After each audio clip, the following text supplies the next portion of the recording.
So I'm excited about doing chapter 2 of Signs in the Rearview Mirror and leaving a toxic relationship behind. So yesterday I talked about chapter 1 and kind of like what that was like, and today it's on to chapter 2. So chapter 2 is definitely interesting. It definitely takes you back to like way back, not just like a meeting of like the toxic ex, but like way back to like finding out I was going to have a baby as a teenager and kind of like what that looked like. So chapter 2 is forming and shaping like the person who I was, and sort of like giving a decent amount of background into like how someone ends up in a toxic relationship. And chapter 2 was the beginning of the love bombing in a sense, because this was the first time I went to go see Gabe and what that whole entire experience was like for me and how I felt, because it was a really tough thing, because I had been with one person for such a long time. Then all of a sudden I was having different experiences with somebody else, and like what that was really like. And it was, I guess, the moments of this relationship in the very beginning where he was super nice and super sweet and seemed to really care and really wanted to know more about me and opened up so much and, you know, did all of that and made me feel wanted. Like, he did a great job of making me feel wanted, because as you'll read in the book, eventually in the coming chapters, because I go back even further than like finding out I'm pregnant, but you find throughout this book that I didn't have a lot of like the basic life needs met. And as I got older, I realized that I wanted to feel loved, I wanted to feel appreciated, I wanted to feel these different things, and I wasn't super healthy, so I didn't know how to give that. So I also didn't know how to like ask for that, which is a big thing when you're with anybody, learning how to ask for the things that you need to have met and have that communication open and also understanding. But it was experiencing a whole different person and whole different personality and everything else in chapter 2. And the thing I liked about chapter 2 was a lot of the stuff that I wrote about. I thought my writing was pretty good in chapter 2. I liked my writing in chapter 2. Some of it I like to look at, and I like to kind of reread the parts of, you know, when I found out I was pregnant and like what it was like going back home. Like, you're 17 years old, you're coming from like a poverty-stricken family.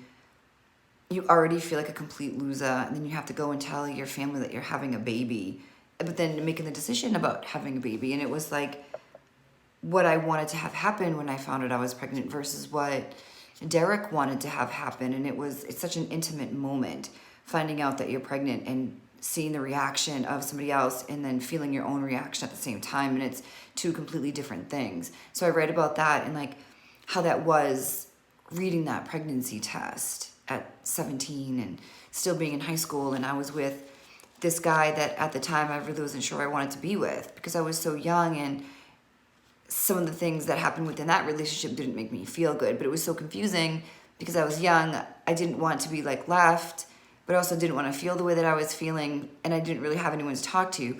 I remember talking to my mom, and it was sort of like a dead end, where she didn't really want to hear it. She didn't really want to explain a lot of things to me, so I just kept moving forward with it. And then I was pregnant, and I was like, oh my God. And I just remember being like, oh my God.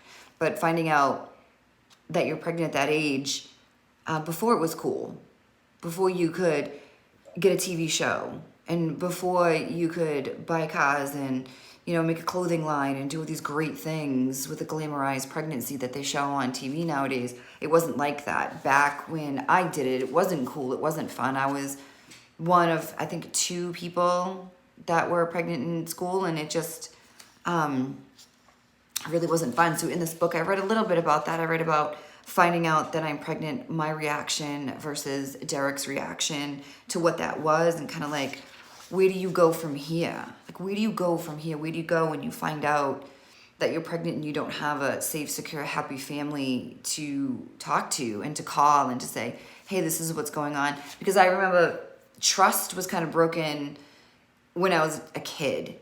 like a kid.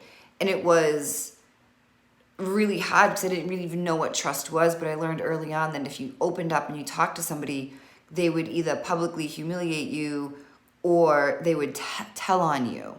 So I was to the point where it was like I can't say anything to anybody because I don't want to be told on. So the only one I had to talk to was Derek, and he was also going to be a teenage father, so he had his own stuff going on, and it's hard to be able to put yourself aside and take care of the other person that's going through the same thing with you. So that was really, really difficult. So in chapter 2, I talk about that and kind of like what that's all about and what that's like and how I walked through that path and kind of like how some of these decisions formed my decisions for later on in life. Even decisions I made back then are still affecting my life today because that baby's now 25 and he's home because of coronavirus and he has a dog with him.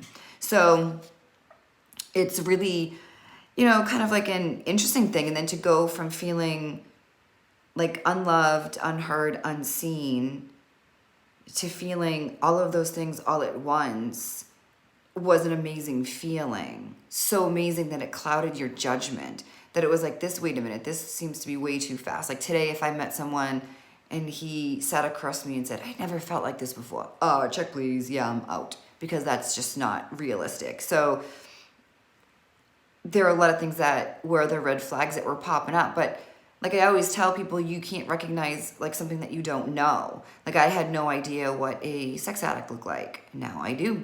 But back then, they were neon signs, sex addict, and there were neon signs for toxic, abusive, gaslighting, manipulation, red flags. And I was just like, oh, look at those pretty lights, because you don't know. And because I was so used to it with the way I grew up with my mom, when he started treating me kind of poorly, it started to feel good. And I was like, okay, this feels like normal. This feels like how it should be. But in the beginning, it was nice because it was, phone calls and text messages and when can I see you and what are you doing today and what's going on? And it was the kind of attention that I really wasn't used to and never really had, because when I was younger, I had like one boyfriend in high school and then for like 13 seconds, I believe. And then after that, I met Derek. And Derek, it went from like, it was long distance pretty much the whole time because I was, back in wherever it was I said I lived in the book, and he was like 3 hours away, so it was long distance. And back then we didn't have cell phones, we had pay phones. So if you don't know what a payphone is, Google that. But he would call me on like the payphone. We wrote letters, old school, wrote letters like every day. We were writing letters, and that's like how the relationship was. So when I met Gabe, it was a little bit different because it was long distance, but then it was also like when I would see him for the first month or so, it was, we would go out and like do stuff, and I had never really experienced like a real relationship. But then after that, like 30-day mark is usually when it ends, it really wasn't like that anymore. Then it was, you're taking care of kids, his kids, it was this and that and birthday parties and that. And I remember at one point being like, man, I just left like my kids and I gotta come back and like take care of like these kids. Like what the hell's even going on? So it just went like so fast where it was like dating for like 5 seconds and then straight into fighting constantly and being called names and like wearing a t-shirt and being called a whore, because whores wear t-shirts on the street corner. That's how you can recognize them, right? But it was interesting because I never really had that. I never really had like someone courting me, somebody giving me the attention. So when he was doing that in the very, very beginning, it felt really good, and that kind of was the high that I was chasing, that I was talking about yesterday. But it was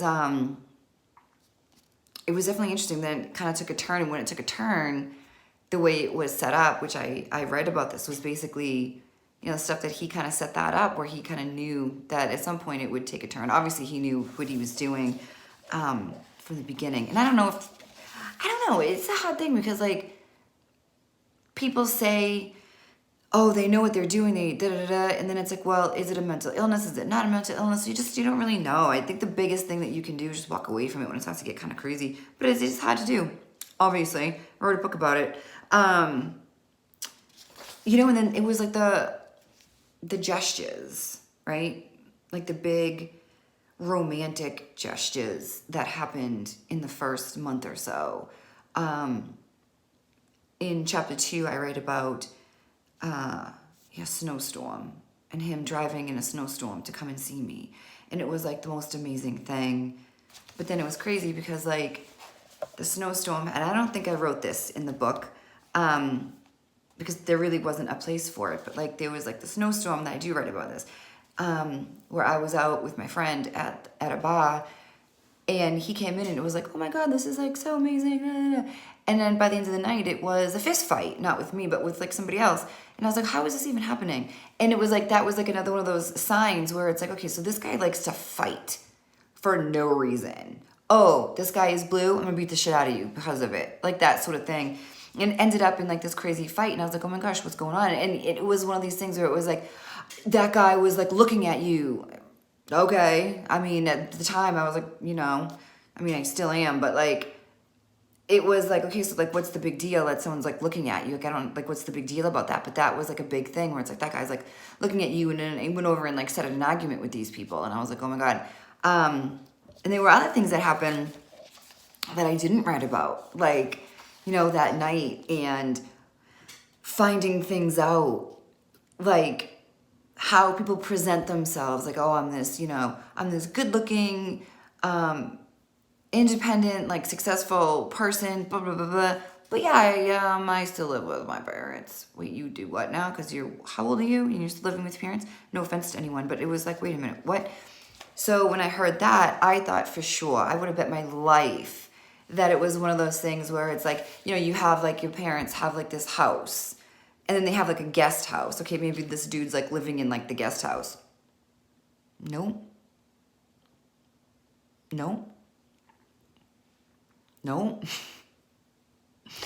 And I was like, oh, so this is like happening. Like, this is like a thing. That's another huge, like, wait, what? And it was funny because I did not expect that. I didn't expect that. And it wasn't just like, okay, like I'm living like, you know, downstairs or whatever. It was like, here's like the parents' room, and then like here's like the guy's room. What? So it was a kind of interesting whole situation, like finding that out. And again, nothing wrong with it, but it's like you got to question sometimes with like, why is this happening? Why are you presenting yourself this way? But then in reality, it's like this. So for me, and I didn't write about that in the book. I just kind of kept that, you know, to myself, because like I said, some things just didn't need to be in there. But some things need to be kind of talked about, like how someone like presents themselves, and then all of a sudden you're just like, this doesn't even like seem right. And like a lot of red flags kind of happened for me, like meeting his parents for the first time and like what that was like, and you know, all this stuff. And I was like, wait, none of this really seems to be adding up. It was all kind of odd, but I was like, well, you know, this is maybe just like a different way of living. Maybe this is just like how, I don't know, just I don't know. It wasn't like something I was used to, but these were all huge red flags that I did not recognize, basically. Yeah. And now I know, and now I'm going to pass a lot of this on to whoever feels the need to learn this. But it was definitely an interesting sort of thing. So that's, you know, that would have been part of chapter 2, but I didn't write about it because, like I said, it wasn't really necessary. But there were a lot of red flags that I missed, like the fighting, you know, the living with the parents sort of thing.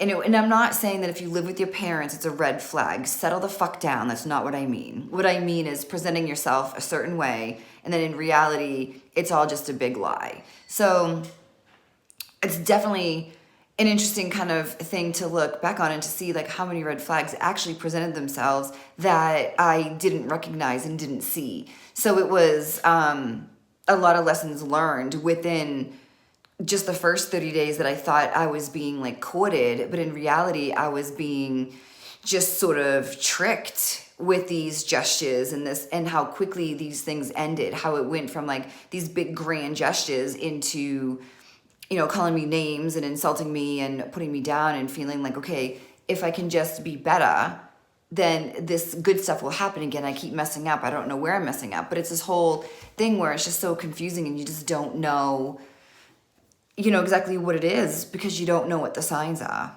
Anyway, the signs, I guess, are the signs in the rearview mirror that we can pick up on now that we couldn't pick up back then. So anyway, so that was my little snippet on chapter 2. So be sure to tune in tomorrow for chapter 3.